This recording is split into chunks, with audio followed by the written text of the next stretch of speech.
The 10th round of the FIDE Women's Grand Swiss 2023 saw a very interesting encounter.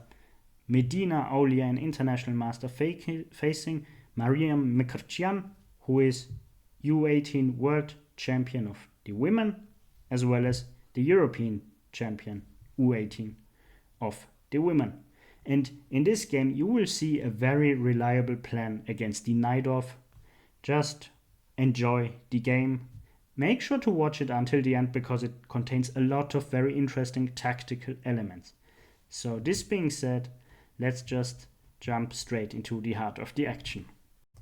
Aulia playing the white pieces opens the game with first e4 and black responds with c5. So knight f3 follows, d6 and now d4, an open Sicilian. C takes d4, knight takes d4, knight f6, knight c3. Now black has to decide which kind of Sicilian she actually wants to play, and she plays the Najdorf with a6. Now there's a very important question for black: which sixth move does white play? And many players have tried many different ideas here.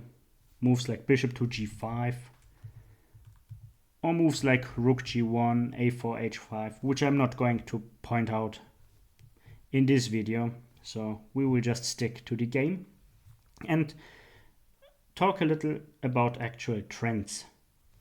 Now, an idea is to play very tactically. You can play moves like bishop to c4, like Magnus Carlsen recently, or you just play it positionally, and this is incredibly popular recently. So bishop to e2, and the bishop on c1 just stays there for a long time. So black doesn't know where the bishop is going, putting some psychological pressure, maybe, yeah, and staying flexible. Black played e5, knight to b3, bishop e7, white castles kingside, black castles kingside, rook e1, and as you can see, the bishop still on c1, although the rooks are already being moved, or at least the f rook. Bishop to e6, intending to push d5 at some point, and this is very typical for the Najdorf, to get the d5 push. If black manages to do it, very often it is good for black. However, we will see a bad d5 push a little bit later. So bishop f3, just controlling the d5 square one more time. And now black has several plans, such as knight b to d7, which has been played by one of the biggest experts of the Najdorf, Maxime Vachier-Lagrave, and one of the strongest players of our time. Then may come a4, and the idea is queen to b8, so the rook, the f rook can move to c8, and the bishop on e7 can be activated via d8 and be placed much more active. So let's go back. In the game, Mkrtchyan plays queen to c7, also a very popular move, and then still comes a4, knight b to d7, and in these positions there is a very popular plan, and it's just to put the knight on d2 and later on f1. However, there's another move which has been played several times by strong players like Wróblewski and Sevian, and this is a5, just controlling more squares on the queen side. The b6 square, for example. So, but let's follow the game. Knight d2, then follows knight to b6, intending to push the d5 pawn, knight to f1, and now you can see d5 is protected or attacked by black 3 times, but white controls it 4 times. Still, d5 is being played. And now white has a very strong resource. So instead of taking immediately, white can just play a5. This looks like white is winning a pawn, but it's actually just trading the d pawn for the a pawn. But the d pawn is a central pawn, while the a pawn is far away from the center. So this should guarantee white at least a slight advantage. Knight c4 played, knight takes d5 now, basically forcing black to take with the bishop on d5, e takes d5, and now black grabs the a5 pawn. And if you look accurately, you will see that the knight on a5 only has the c4 square. All other squares are either blocked by own pawns, like here, on b7, or covered by the opponent's pieces and pawns. And also here. But there is the c4 square. And of course, white doesn't want to allow the knight to come back into the game, so she plays b3. White has a passed pawn on d5, the knight on a5 is rather passive. White should be better here. And the advantage isn't only small, it's already decent. So, bishop to d6 played, defending the e5 pawn, and also blocking the passed pawn. White continues the development with bishop to d2. The knight is attacked. Black must do something about it and plays b6. And of course, white is not capturing on a5 because the double pawn wouldn't be that bad, and yeah, there is simply no reason to give up the pair of bishops. So knight g3 played, and now the knight goes back to b7, where it's heading towards much better squares like d6 and c5. a5 is just the nightmare in this structure for the knight. So h3, black plays g6, trying to improve the position by both sides, and c4, defending the d5 pawn a second time. And now black plays a5 very accurately, because now the knight wants to go to c5, but black doesn't want to allow white to kick the knight by playing b4. So now a5 is controlling b4, and the knight is ready to jump to c5. And now there's a very interesting plan for white to still hold the advantage, and it's bishop to g5. And here the idea is that after knight to d7 there is the move knight e4, let's say f5, knight takes d6, knight takes d6, and now a very beautiful move, bishop to c1, from where it can either go to b2 or a3 and control the weak diagonals against the king. This is good for white. But let's go back. In the game, the white player played bishop to c3, and this loses the advantage for her. Then followed rook fv8. Black could have played knight to c5, and it's very similar. But let's see why. Rook fv8, queen to d2, and still knight to c5, attacking the b3 pawn, and this would fork rook and queen, very unpleasant. So of course white just defends the b3 pawn with rook a to b1, then knight f to d7 played.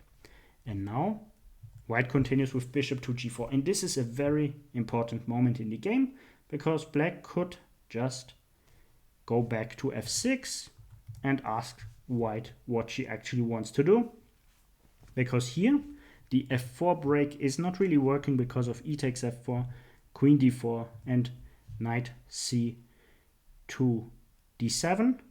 Black might want to play ideas like bishop to f8, then bishop g7, and then knight h5, defends the g7 bishop, and then frees, or at least gets rid of the pressure with queen and bishop with this setup. And it should be fine for white and black. So white should have lost the entire advantage here. But let's go back. In the game, Mkrtchyan, the black player, played knight to f8. And this is not so good, because now the very strong f4 is working, while previously it was neither strong, not really working. And now black should have played a very bad looking move. He takes f4, opening up the diagonal against the king. And let's say queen to d4, then rook e5. And this had worked out, because after rook takes e5, bishop takes e5, queen takes e5, queen takes e5, bishop takes e5, there is this f takes g3 move. And white should be better here because of the pair of bishops. And maybe a slightly better structure with this passed pawn. But let's go back. Instead, f6 was played. And this is just bad, because now white can just exchange in the center and play knight to e4. So trying to eliminate another blockading piece, which is the d6. Bishop, and we had seen this idea in the other variation where bishop to g5 was played. You just move the knight to e4, try to exchange off some potential blockading pieces, and then later on you will try to utilize your passed pawn.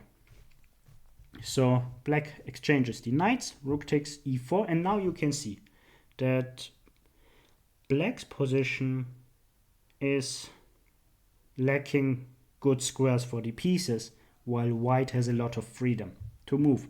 So h5 is played, bishop to f3, rook e7, and now queen to g5. Very unpleasant, putting pressure against this pawn, which is still defended but weak, and also pressure against this pawn. So king h8 played, and now just to make a move and improve the position, king to h1. Other moves like rook f1 had also worked. So king h1, rook a e8. Now white continues with rook b to e1, queen b8, and now g4, trying to open up the h file, which will be crucial in the end. H takes g4, bishop takes g4. So it's saying the bishop will go to f5, maybe a much more active square, and the g6 pawn is weak. So king g7 played, takes control of this square, and also defends this pawn a second time. Bishop f5. Now you see the pawn is really weak, attacked twice, defended twice, doesn't look very good. Rook to f7, threatening to take on f5. So rook to g1 was played. So this pawn is pinned by the rook. Taking on f5 doesn't work because of queen takes f5. So queen d8 played. Of course, black doesn't want to exchange queens, goes queen h5. Black follows up with queen to f6. And now a very strong move. Rook h4, threatening checkmate. So now black is in huge trouble. Queen takes h4 to prevent the mate. Gives up too much material because after queen takes h4, rook takes f5. Black has a knight and a rook for the queen and 4 pawns against 4 pawns. This is not very promising. e5 is very, very weak, and the game lasted only a couple of moves because after bishop d2, king to f7, bishop h6, bishop to c5, rook d1, knight d7, this position is just collapsing. So bishop g5, rook g8 to be able to play rook g7 if it's required. d6 followed, bishop f2 attacking the queen, queen g4, rook h8, rook f1, and now knight to c5, king to g2, rook h5, a desperate attempt, h4, and after knight d3 there was d7, and black decided to resign because this pawn is going to be promoted, or at least it's very difficult to stop it. So a very beautiful game by Aulia against the very strong and young Aulia-Mkrtchyan. Let me know your opinion. What do you think about this game? Which move did impress you the most? So as always, I hope you enjoyed the video. Thanks for watching. See you.